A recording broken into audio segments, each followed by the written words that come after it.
उस मैच के बाद ना कुछ मतलब डिस्कशन का तो मौका मिला ही नहीं। सब बहुत टूट चुके थे, लड़कियां और साथ में कोच भी, क्योंकि पहली बार हमारे हाथ से गोल छूट गया।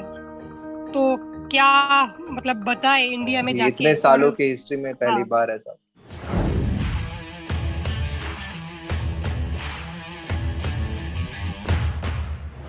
Good evening Payal ma'am, how are you? Very good evening. I am fine and you? I'm absolutely fine. I'm really excited to discuss a lot of things today in this podcast. सबसे पहले तो मैम आपका एक छोटा सा introduction देना चाहूंगा मैं सबको। वैसे बिल्कुल। तो सारे आपके इतने अचीवमेंट्स में एक साथ तो कह नहीं पाऊंगा मैं, but I will try. You are one of the best captain and performer for Indian Railways and yes.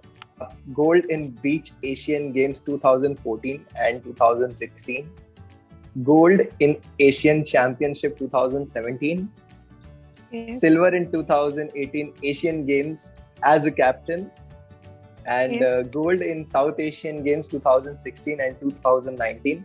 Uh, Payal ma'am, I welcome you to this podcast. Thank you. Actually हमारा यहाँ पे कैंप चल रहा है। हम लोग उड़ीसा में है, भुवनेश्वर में। हमारा भारतीय रेल का जो एक टीम है, वो टीम का कैंप लगा हुआ है। 30 लड़की यहाँ पे मौजूद है। कैंप चल रहा है, अभी कल खत्म होने वाला है हमारा कैंप। जी मैम, भारतीय रेल पर हम आगे विस्तार में थोड़ा बात करेंगे। मैंने कुछ कुछ हाँ पॉइंट्स जी, हाँ जी। नोटिस किए हैं, वो मैं आपसे बात करूंगा। सो मैम, सबसे पहले तो मैं ये हर प्लेयर से पूछता हूँ एंड आपसे भी पूछने के लिए काफी एक्साइटेड हूँ। मैम, हमें सबको जानना है आपकी जर्नी। आपने कब से कबड्डी खेलना स्टार्ट किया एंड आपका सफर वहां से लेकर हमारे इंडियन नेशनल टीम तक, क्या आप हमें बता सकते हैं? एक्चुअली इतना बड़ा जर्नी रहा, तो इतना बोलने जाएंगे तो पूरा 2-3 घंटा लग जाएगा। तो शॉर्ट में मैं बताना चाहती हूँ कि 2006 में मैंने कबड्डी ज्वाइन किया। 2007 से मैंने जूनियर नेशनल स्टार्ट किया। जूनियर नेशनल, उसके बाद सीनियर नेशनल, फिर उसके बाद आपका 2012 में मैंने रेल ज्वाइन किया। तो रेल ज्वाइन करते हुए मुझे 8 साल हो चुका है। तो कंटिन्यू 8 नेशनल नेशनल के बाद हमारा टीम जैसे नेशनल में जो अच्छा पार्टिसिपेट करता है, जैसे 30 स्टेट, तो उसमें से चुना जाता है 40 या 42 गर्ल्स रखा जाता है इंडिया कैंप में। तो वहाँ पे जो बेस्ट इंडिया का टीम बनता है, तो 12 लड़की इंडिया के लिए जाती है खेलने के लिए। तो वैसे आप जर्नी बोलेंगे तो बहुत बढ़िया रहा है। और एक्चुअली मैं आपको बताना चाहती हूँ, एक्चुअली मैं पहले एथलीट थी, बाद में मैंने कबड्डी में मैंने ज्वाइन किया। जी तो मुझे काफी पहले से स्पोर्ट्स अच्छा लगता था। मैम, आपकी इंस्पिरेशन कौन है कबड्डी में? जब से मैंने कबड्डी ज्वाइन किया, तब से मैंने तेजस्विनी बाई, सीज अर्जुन अवॉर्डी 2011, तो उनको मैंने पहले से ही, जब से मैंने कबड्डी स्टार्ट किया, उनको देखा है। उनका बिहेवियर, उनका मतलब कबड्डी, उनका जो भी मतलब सारे सब कुछ मैं नोटिस करती थी, तो मुझे बहुत ही अच्छा लगता था। तो मैं सोचती थी कि मैं दीदी के जैसा बनूंगी, दीदी जैसे खेलती है मैं ऐसे कोशिश करूंगी। तो मेरे इंस्पायर रह चुके दीदी पहले से ही। तो जब मैम सबसे पहले आप हमारे इंडियन टीम के लिए जब आप सिलेक्ट हुए थे फॉर द फर्स्ट टाइम, ये एक ऐसा मोमेंट रहता है जो हर प्लेयर के लिए यादगार रहता है। तो मैम, आपका कैसा रिएक्शन था जब आप फर्स्ट टाइम इंडियन टीम को रिप्रेजेंट करने वाले थे? 2014 में मैंने बीच एशियन गेम्स में पहला इंडिया को रिप्रेजेंट किया है। तो पहले तो एक जैसे इंडिया का जो ब्लेजर पहनना पहली बार, तो मैं बता नहीं सकती कि कितना खुशी की बात है वो मेरे लिए और सबके लिए। तो यही बात है कि उसके बाद जैसे मुझे किट मिला, अपना पायल लिखा हुआ मेरा जो नाम का, तो मुझे बहुत ही अच्छा लगा पहला इंडिया किट देख के। तो मैं यही चाहती थी कि जो इंडिया मुझे किट मिला है, तो उसको और भी आगे लेके जाए और इंडिया को गोल्ड दिलाए।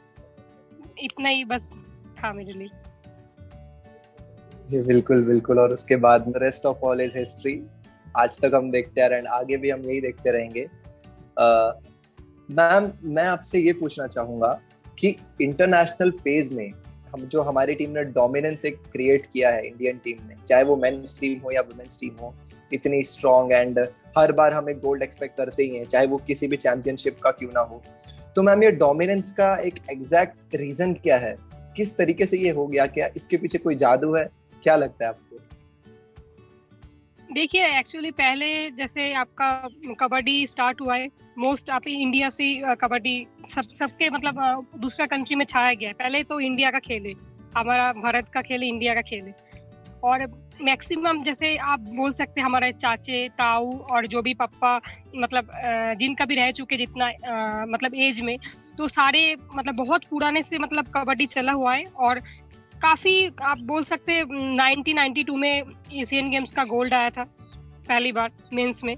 तो बहुत ये का खेल है, बहुत पुराना खेल है और हम पहले से देखते आ रहे हैं। आप किसी को भी पूछ लीजिए, चाहे कोई भी इवेंट का प्लेयर हो, सबने बचपन में कबड्डी खेला है, चाहे स्कूल में हो, चाहे घर के बाहर हो, चाहे अपना छत के नीचे हो। सबको पता है कि कबड्डी क्या चीज है। मिट्टी का गेम है, वो मिट्टी में भी खेल सकते हैं, कहीं बाहर में भी, मतलब कुछ जरूरत नहीं पड़ता, बस टी शर्ट और एक निक्कर पहनो, उसमें जाके खेल सकते हैं। कोई ना इक्विपमेंट्स की जरूरत है, कुछ जरूरत नहीं है, बस दिमाग लगाओ और अपना पावर लगाओ।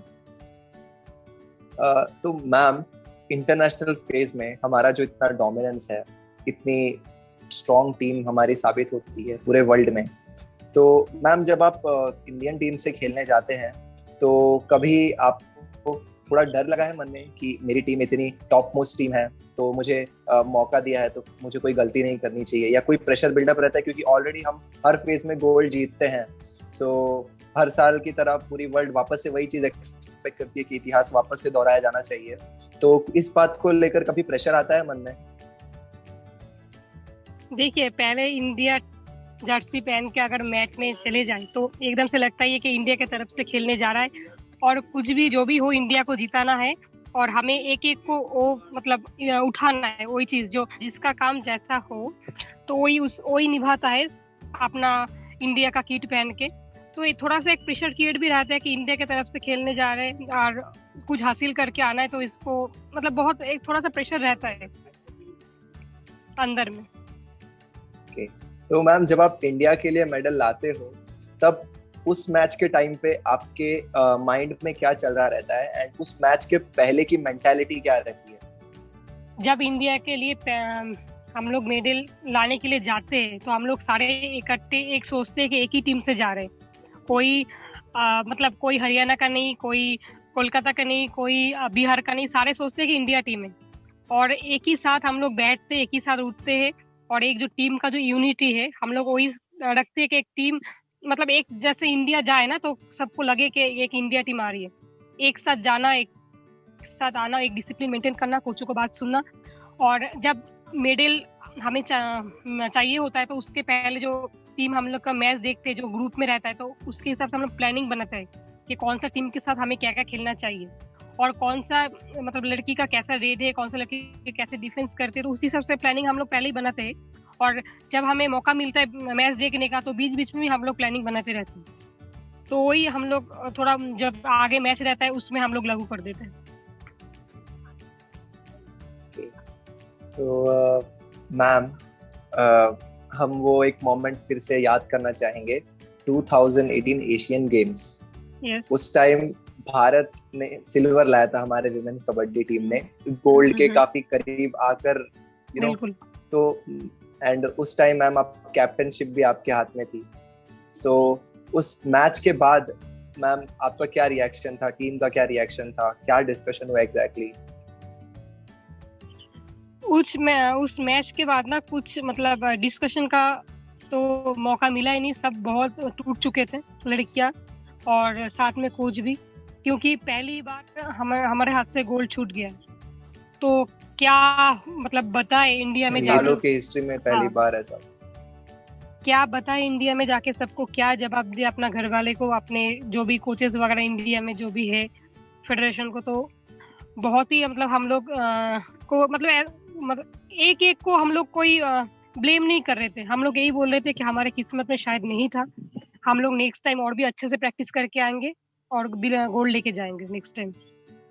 जब आए तो सभी ने एयरपोर्ट में रिसीव करने के लिए आए थे दिल्ली में और सब ने बधाई दिया कि कोई बात नहीं, नेक्स्ट टाइम और भी अच्छा खेलोगे तो और भी अच्छा मेहनत करोगे तो नेक्स्ट टाइम बिल्कुल गोल्ड लेके आओगे। तो हमने वो करके दिखाया 2019 में साउथ एशियन गेम्स में, नेपाल में हुआ था। हाँ, नेपाल में उसके बाद बिल्कुल काठमांडू। यस। तो मैम आपके लाइफ में तो बहुत सारे मेमोरेबल और अच्छे आपके बेस्ट डेज होंगे। 2016 में पटना में नेशनल हुआ था। उसमें फाइनल मैच में मतलब हरियाणा के साथ मैच चल रहा था इंडियन रेलवेज का। तो उसमें जैसे आपका हरियाणा का टीम बहुत ही अच्छा है, डिफेंडर और डिफेंस और रेडिंग में भी, और हमारा इंडियन रेलवेज भी बहुत अच्छा है। तो टाइट मैच चल रहा था। तो उस टाइम मुझे याद है कि थर्ड रेट भी चालू हुआ था, मतलब पहली बार 2016 में। तो उस टाइम मतलब मेरा स्कोर बहुत फाइनल में बहुत ही अच्छा रहा और मुझे लास्ट में बेस्ट रेडर का अवार्ड मिला। वो मेरा बेस्ट कबड्डी के लिए डे था। और मैम सबसे वर्स्ट, सबसे खराब कोई ऐसा दिन था कबड्डी रिलेटेड? वो तो बिल्कुल ही 2018 Jakarta Indonesia, silver medal. Ma'am आप हमारे देश की जितनी भी यंग लड़कियां हैं उनको क्या कहना चाहेंगे? सिर्फ वही नहीं जो कबड्डी के लिए प्रिपेयर कर रहे हैं, बट इन जनरल। सबको यही बोलना चाहेंगे कि जो भी जिस चीज में है, जैसे मान लीजिए कोई कबड्डी में हो, चाहे कोई एथलीट में हो, चाहे वॉलीबॉल में हो, जो स्पोर्ट्स रिलेटेड है, कभी गिव अप मत करना। जो भी आगे जो भी मुसीबत है उसको साइड करके अपना गेम की तरफ ध्यान देना, और साथ में अपना कोचों का रिस्पेक्ट करना, और साथ में अपना मम्मी पापा के। और आग बंद करके अगर मैं जितना मेहनत करते जाओगे, कभी ये मत सोचना कि मुझे इसका फल मिलेगा। मेहनत करते जाओगे, अपने आप भगवान दे देगा वो चीज। एंड मैम उन लड़कियों को एक मैसेज देना चाहेंगे आप जो एकदम अर्बन एरियाज से आते हैं, सिटीज से आते हैं, एंड उनके पेरेंट्स ज्यादा करके पता है पेरेंट्स काफी पॉजिटिव होते हैं, वो अपनी बेटियों को कबड्डी जैसे खेल में जो इतना थोड़ा एग्रेसिव स्पोर्ट है, कॉन्टैक्ट स्पोर्ट है, सो उसमें दे वोंट अलाउ देम। सो आप उन्हें एक मैसेज देना चाहेंगे तो आप क्या कहेंगे? मैं यही बोलना चाहूंगी कि अभी लड़कियां पीछे नहीं रही, अभी लड़कियां बहुत आगे जा चुकी है। तो उनको यही बोलना चाहूंगी कि उनको एक बार मौका दीजिए घर से बाहर निकल के कुछ करने का, चाहे कबड्डी हो, चाहे कोई भी इवेंट हो। हर चीज में चोट लगता ही है। देखिए अभी ऐसे नहीं बोल सकते कि मैं अभी सांस ले रही हूँ, मैं कल सांस लूँ या नहीं लूँ, तो कुछ भी हो सकता है। तो एक तो मौका उठाना ही चाहिए, और पेरेंट्स को भी बोलना चाहूंगी एक मौका देना चाहिए कुछ करने के लिए, तभी लड़की आगे जा पाएगी। बिल्कुल जी, बिल्कुल बिल्कुल। तो मैम एक और मोमेंट 2016 का, जब आप वुमेन्स कबड्डी चैलेंज 2016 का मोमेंट था ये, जब आप फायरबर्ड्स को रिप्रेजेंट कर रहे थे एंड आपकी टीम फाइनल्स में थी, Firebirds versus the Storm Queens. And वो मैच बहुत बहुत कट टू कट मैच था, and the final score was 24-23, and एक पॉइंट के लिए आप वो चैंपियनशिप हार गए थे। एंड आई स्टिल रिमेम्बर वो match. Yes, that was the first time कि विमेंस कबड्डी चैलेंज टीवी पर आया था, एंड प्रो कबड्डी के फाइनल मैच के साथ में उसी दिन आपका फाइनल मैच भी था। तो मैम वो मैच एग्जैक्टली कैसा था आपके माइंड में, तब क्या चल रहा था, एंड जस्ट एक पॉइंट से हारने के बाद हुआ था बाद में? एक्चुअली मैच बहुत अच्छा चल रहा था। लास्ट जो मोमेंट था तो हमें वो पता ही नहीं था कि लास्ट 1-2 सेकेंड हमारा बचा था, तो वो टाइम रेड आ गया। तो उसमें हमें ऐसा ही था कि 1 पॉइंट देना था, लेकिन 1 पॉइंट के साथ एक बोनस भी दे चुके थे हम। उधर से 1 पॉइंट आगे चले गए वो लोग। हम लोग सोचे कि मैच हम लोग जीत चुके, तो इसलिए हम लोग सेलिब्रेट करने लगे। तो एकदम से जब रेफरी का डिसीजन आया कि मैच खत्म नहीं है, 2 सेकंड बचा है, तो फिर से दोबारा रेड आया। हाँ, बचा हुआ था। हम लोग पहले से सेलिब्रेशन कर रहे थे कि हम लोग जीत चुके थे, लेकिन 2 सेकंड बचा था मैच की टाइमिंग। तो हम लोगों को बहुत ही बुरा लगा, क्योंकि हम लोग पहले से ही सेलिब्रेशन करने स्टार्ट किया था कि हम लोग जीत चुके। तो उसके बाद जो नेक्स्ट रेड आया, मैं जिसका नाम आपको बता रही हूँ, Tejaswini Bai, she is Arjun awardee. उन्होंने जब रेड किया, उन्होंने जिस साइड से कभी बोनस लिया नहीं था, उन्होंने वहां से बोनस लिया। तो हमें तेजस्विनी बाई वहां से बोनस ले सकती है दीदी। हाँ, वहां से बोनस ले सकती। तो हम लोग ने सोचा कि जहाँ से लेती वहां से दीदी लेंगी, लेकिन दीदी ने रेट चेंज करके दूसरा कहीं से बोनस लिया था। तो वही हमारा दीदी का चैंपियनशिप का ये रहेगा, और हमारा वो हारने का वजह रहेगा। मैम आपने इतनी जगहों पे रिप्रेजेंट किया, बट सबसे पहले आपकी इंस्पिरेशन थी जो तेजस्विनी बाई जी, एंड आप उनके ही अगेंस्ट उनके सामने जब खेले तब मैम कैसा था वो एक्सपीरियंस? ऐसा लग रहा था कि दीदी को रेडिंग करते हुए देख रही हूँ और मैं खुद भी रेडिंग कर रही हूँ दीदी के मतलब ऑपोजिट जाके, तो काफी इंटरेस्टिंग था वो चीज। कोई प्रेशर कुछ था कि मैं उनके सामने परफॉर्म कर रही हूँ, या कुछ डर था? एक्चुअली दीदी के साथ मैं बहुत पहले से खेल चुकी हूँ, क्योंकि दीदी भी इंडियन रेलवेज में थी और मैं भी इंडियन रेलवेज की तरफ से खेलती हूँ, तो काफी मतलब एक साथ बहुत दीदी के साथ रह चुके, बिता चुके, तो एकदम से जब अगेंस्ट गए तो इतना प्रेशर नहीं था, क्योंकि दीदी के साथ ऑलरेडी हम लोग बिता चुके, मैं बिता चुकी हूँ, बहुत कैंप कर चुकी हूँ दीदी के साथ, क्योंकि एक ही डिपार्टमेंट से बिलोंग करते हैं, रेलवे से। दीदी भी करती है, मैं भी करती हूँ। मैम इंडियन रेलवेज तो मेरा भी पर्सनली बहुत फेवरेट है। आप उस टीम में, तेजस्विनी मैम उस टीम में है, एंड मेंस टीम की बात जी, ममता पुजारी ma'am, one of the great legends of kabaddi, and men's team की बात की जाए तो मेरे पर्सनल फेवरेट रेडर पवन सरावत इंडियन रेलवेज में है। तो इंडियन रेलवेज हमेशा से मैम काफी स्पेशल रहा है, एंड इस बार भी लगातार वापस से मेंस टीम में इंडियन रेलवेज के कंटिन्यूअसली हिस्ट्री रिपीट की, उन्होंने वापस से सीनियर नेशनल्स जीता, तो हमेशा से इंडियन रेलवेज में काफी अटैच रहा है मुझसे, मुझे पर्सनली बहुत पसंद है इंडियन रेलवेज भी।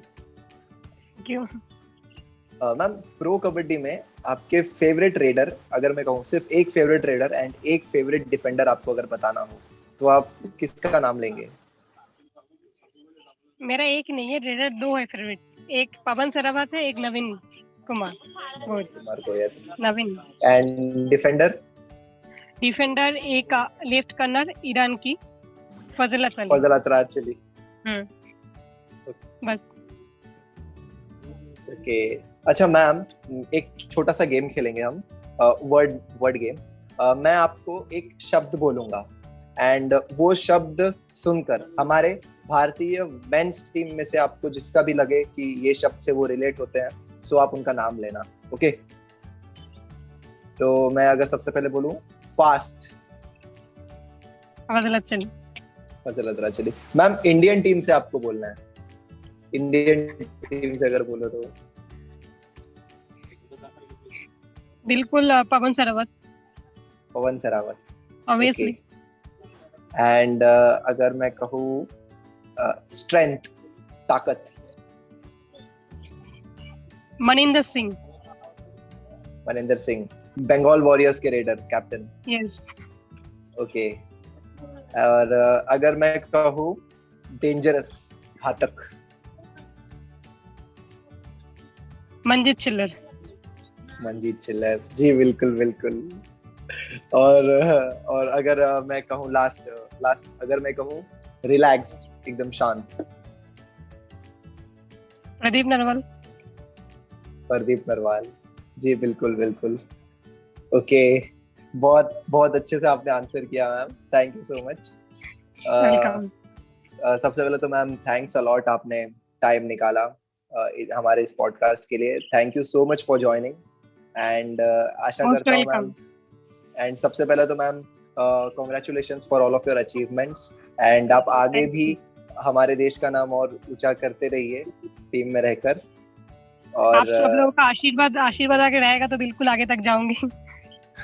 जी मैम बिल्कुल हम सब आपके सपोर्ट में हैं, एंड मैम जाते जाते आपके फैंस के लिए एक मैसेज देके जाइए ना। यही बोलना चाहूंगी कि जो भी कबड्डी में है, अभी कबड्डी में जुड़ रहे हैं आगे खेलने के लिए, तो बहुत ही अच्छा फ्यूचर है आगे के लिए, तो कबड्डी में प्लीज जो बॉयज का एकेडमी है प्लीज उसमें ज्वाइन करो, और जो गर्ल्स है गर्ल्स के एकेडमी में ज्वाइन करो। अभी कबड्डी की बहुत ही आगे जा रहा है, बहुत ही ग्रो कर रहा है, और आगे जाके अगर गर्ल्स का प्रो कबड्डी होगा तो बहुत ही अच्छा रहेगा लड़कियों के लिए, और भी ग्रो अप मिल जाएगा। और आपके पेज को ग्रो कबड्डी को स्पेशल थैंक्स कि कबड्डी को आगे लेके जा रहे हो आप लोग इतना। मैम हम सब भी यही चाहते हैं कि एक फीमेल का भी प्रो कबड्डी स्टार्ट होना चाहिए, जिस तरीके से आज सब कहते हैं ना, अजय ठाकुर, राहुल चौधरी, प्रदीप नरवाल, जिसमें बड़े बड़े नामी प्लेयर्स बिल्कुल। निकले हैं, वैसे हम सबको भी पता होना चाहिए, बाकी हमारे पूरे भारत को भी पता रहना चाहिए कि ओके यहाँ से ये प्लेयर है, यहाँ से ये प्लेयर है। हमारे फीमेल्स कबड्डी प्लेयर को भी रिकॉग्नाइजेशन उसी तरीके से जरूर मिलेगा एक ना एक दिन। एंड हम यही बस चाहते हैं, हम लोग यही चाहते हैं जो भी लड़कियां हैं और आगे निखरे और आगे जाके उनको नाम सम्मान दिया जाए, चाहे फैमिली में हो चाहे कहीं पे भी हो। तो प्रो कबड्डी होना बहुत जरूरी है गर्ल्स के लिए, ग्रो अप के जी लिए। मैम, बिल्कुल बिल्कुल। आशा करते हैं स्टार स्पोर्ट्स हमारा ये पॉडकास्ट देखे एंड वो वापस से प्रो कबड्डी भी ये पॉडकास्ट देखे एंड वो वापस से ये सोचे इस बारे में एंड वो इस पर भी एक बार कोशिश करे कि एक बार और एक लीग होनी चाहिए। Okay ma'am, thank you so much for joining, thank you so much for taking out time. बहुत अच्छा लगा आपसे बात करके एंड काफी कुछ सीखा आज हम सब ने आपसे। एंड आई होप जितने भी यंगस्टर्स ये पॉडकास्ट देख रहे हैं उन्होंने जो आपसे आज ये सारी बातें सीखी है वो अपने लाइफ में, उनके लाइफ में ये सारी बातें काफी वैल्यू ऐड करेंगी। So thank you so much ma'am, once again thank you so much for joining. Thank you. Welcome.